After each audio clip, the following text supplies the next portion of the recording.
minha palavra, e meu Pai o amará, e a Ele nós viremos.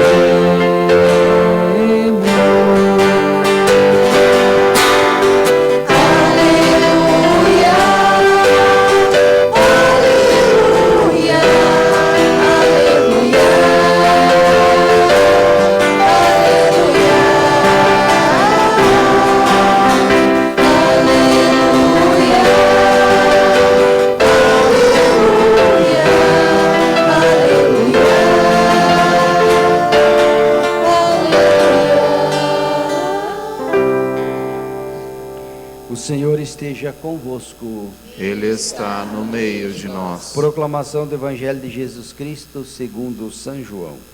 Glória a vós, Senhor. Naquele tempo disse Jesus a seus discípulos: Se me amais, guardareis os meus mandamentos. E eu rogarei ao Pai, e Ele vos dará um outro defensor, para que permaneça sempre convosco, o Espírito da verdade, que o mundo não é capaz de receber, porque não o vê nem o conhece. Vós o conheceis, porque ele permanece junto de vós e estará dentro de vós. Não vos deixarei órfãos, eu virei a vós.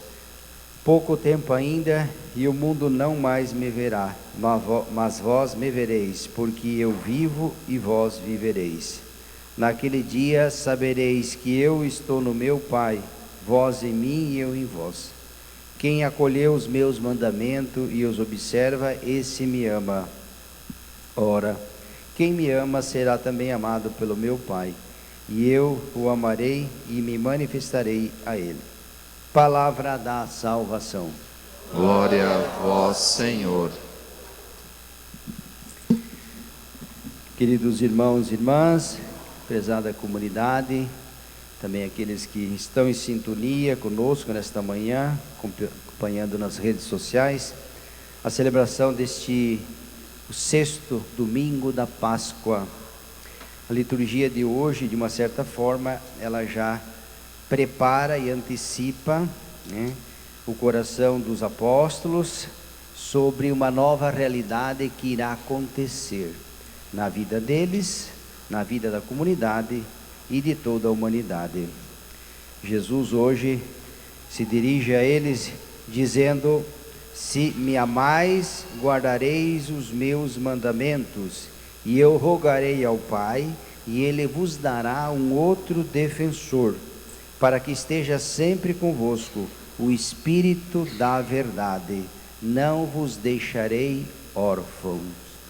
Então, com essas palavras, Jesus já está comunicando, antecipando, dizendo a eles que, como nós sabemos, no próximo fim de semana nós iremos celebrar a ascensão do Senhor, ou seja, Jesus que retorna de forma definitiva, tendo amado os seus, o ressuscitado que ainda aparece a eles, agora vai retornar. Então Jesus já está preparando os discípulos.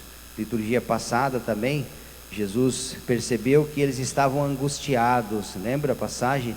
Jesus, que o vosso coração não se perturbe, Tende fé em Deus, tende fé em mim também. Vou preparar um lugar para cada um de vocês. Hoje também, Jesus se dirige da mesma forma, dizendo para que eles permaneçam fiéis, que eles tenham coragem, não desanime, eles não estarão sozinhos. Jesus sabe que deve voltar, portanto a sua presença física será substituída por uma outra forma de presença. Os discípulos não mais o verão como estão vendo, Até então eles podem ver, sentir e tocar o Mestre, A partir do momento em que Jesus retorna para junto de Deus, Ele irá acompanhar, estará sempre convosco, como Ele mesmo diz, Estarei sempre convosco, mas de outra forma, através do Espírito Santo, que será derramado sobre cada um deles no dia de Pentecostes, esse mesmo Espírito que foi derramado sobre cada um de nós. Porém, aqui no Evangelho também diz assim: mas o mundo não foi capaz de conhecer, né? O mundo não verá, porque quando é que o Espírito Santo não age em nós, apesar dele ter sido derramado? Acredito que todos nós aqui, acho que sem exceção, né? Todos nós recebemos o Espírito Santo, sim ou não? O Espírito Santo que outrora foi derramado sobre a igreja, os apóstolos e toda a comunidade, os discípulos, esse mesmo Espírito, todos nós que aqui estamos, também recebemos. No dia do nosso batismo, primeiramente, né? Nós somos batizados em nome da Santíssima Trindade, né? Em nome do Pai, do Filho e do Espírito Santo. Portanto, o Espírito Santo está ali presente. No dia da confirmação, é a plenitude do Espírito Santo, com os demais dons, os 7 dons do Espírito Santo. Portanto, meus irmãos e irmãs, todos nós que aqui estamos nessa manhã, nós temos em nós, Deus derramou sobre você, sobre eu, o Espírito Santo. E é importante que sempre quando Deus nos cumula de algum dom, de alguma graça, é sempre em vista de alguma coisa, né? Por isso que o padre fala brincando, ninguém é dono do Espírito Santo. Ninguém tem um monopólio do Espírito Santo. O Espírito Santo não foi derramado apenas sobre uma categoria de pessoas, né? Não, o Espírito Santo foi derramado sobre toda a igreja. Portanto, todos nós podemos e devemos sempre invocar o Espírito Santo. Espírito de verdade, Espírito de sabedoria, Espírito de discernimento, de entendimento, de fortaleza, de conselho, de piedade, de temor de Deus, de sabedoria. Em todas as situações da vida, quando nós necessitamos, e a gente está sempre necessitado de uma luz do Espírito Santo, não é verdade? Quantas situações na vida em que nós precisamos recorrer a Deus, pedindo: Senhor, me ilumine, Senhor, me dê força, me dê paciência, me dê sabedoria, me dê discernimento, né? Para que eu saiba o que devo fazer, qual a atitude que eu devo tomar nessa ou naquela situação, no momento de dúvida, de incerteza. Então, vários aspectos da nossa vida onde nós podemos sempre pedir as luzes e o discernimento para o Espírito da verdade que o mundo não conhece, porque não conheceu o Pai. Por isso, quem não conhece Deus, quem não tem uma experiência de Deus, mesmo que tenha recebido o Espírito Santo, se nós colocamos obstáculos, bloqueios, a ação de Deus não age na nossa vida, né? É como, faço um exemplo, né? Um dia de chuva, todo mundo sabe que se estiver chovendo lá fora e eu sair na chuva, eu serei molhado pela chuva. É verdade ou não? Sim, mas existe uma maneira de ir na chuva e não ser molhado pela chuva. O que eu tenho que fazer para que a chuva não me molhe num dia de chuva? Eu preciso do quê? De um guarda-chuva. Assim também o guarda-chuva é um obstáculo. A mesma coisa uma planta. Se você colocar um guarda-chuva, uma lona, alguma coisa em cima dela, não vai molhar, certo? Porém, a planta precisa ou não de água? Ah, tá, é verdade. Se ela ficar muito tempo sem receber a água, ela vai morrer.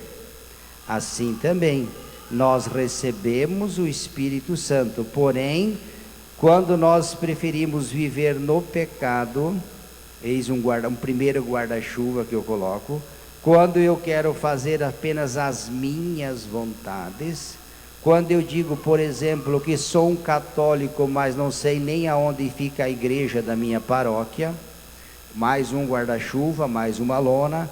Quando eu falo que fui batizado, sou cristão, mas eu não vou à missa, eu não comungo, eu não confesso, eu não participo da minha igreja, eu não me envolvo em nada, tá vendo? Então, é o Espírito Santo que foi derramado, mas que não pode produzir fruto na vida desta ou daquela pessoa. Por quê?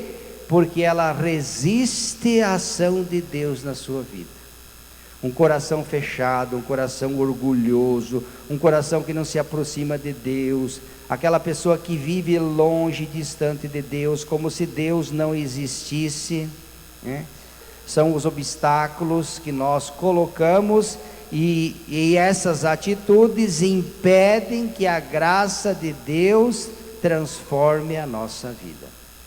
Então vamos pedir ao Senhor que essa não seja a nossa atitude, que nós estejamos abertos para acolher e receber o Espírito Santo, deixar que Ele possa agir e produzir frutos na vida de cada um de nós, abrindo a nossa vida a Deus, tirando os muros, as divisões, as separações, né?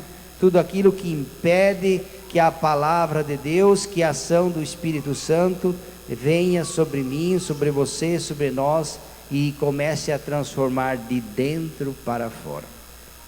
É isso que Jesus hoje tenta passar aos seus discípulos. Ele percebe que eles ainda estão desanimados, eles ainda não receberam o Espírito Santo. Nós vamos ver a partir do momento em que o Espírito desce sobre eles, eles serão totalmente transformados. Jesus disse: derramarei sobre vós o meu Espírito, para que vocês sejam no mundo o que? As minhas testemunhas. Então o Espírito Santo que todos nós recebemos também nos foi dado, para que nós possamos no mundo ser as testemunhas do Cristo ressuscitado, na família, no trabalho, em qualquer ambiente que nós tivermos, nas pastorais, nos movimentos, dentro da igreja, fora da igreja. O Espírito é aquele que age, que me impulsiona, para que eu possa, em qualquer lugar onde eu estiver, não só na igreja, mas principalmente fora dela, né? Para aquelas pessoas que estão distante de Deus, distante da igreja, distante da comunidade, receberei, derramarei sobre você o meu Espírito, para que você seja no mundo lá fora a minha testemunha. Isso o Senhor confiou a cada um de nós. Louvado seja nosso Senhor Jesus Cristo.